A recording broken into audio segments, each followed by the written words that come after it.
দেখছেন ADB news, বাংলার news Bangla ভাষায়। ভারতের প্রধানমন্ত্রী নরেন্দ্র দামোদর দাস মোদী আসছেন আরামবাগে। তার জন্য আরামবাগ চত্বরে সাজো সাজো রব।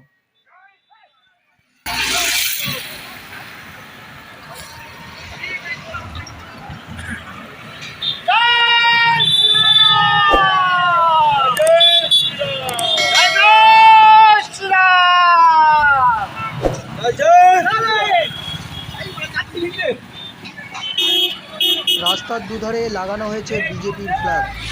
কাল শুক্রবার ১ মার্চ আরামবাগে আসবেন এমনটাই জানা গিয়েছে। ওই দিন সকালে দিল্লি থেকে রওনা হয়ে প্রধানমন্ত্রীর হেলিকপ্টার যাবে দুর্গাপুর বিমানবন্দরে। সেখান থেকে যাবেন ঝাড়খণ্ডে কর্মসূচি শেষ করে তিনি যাবেন ধানবাদে এবং সেখান থেকেই হেলিকপ্টারে আসবে আরামবাগে। এই কালকের জন্য অনেকেই অপেক্ষা করে রয়েছেন, তাই আজও হেলিকপ্টার নামিয়ে চেক করে নিলেন। সেই ফুটেজই কিন্তু দেখানো হবে আমাদের এডিবি নিউজের পর্দায়।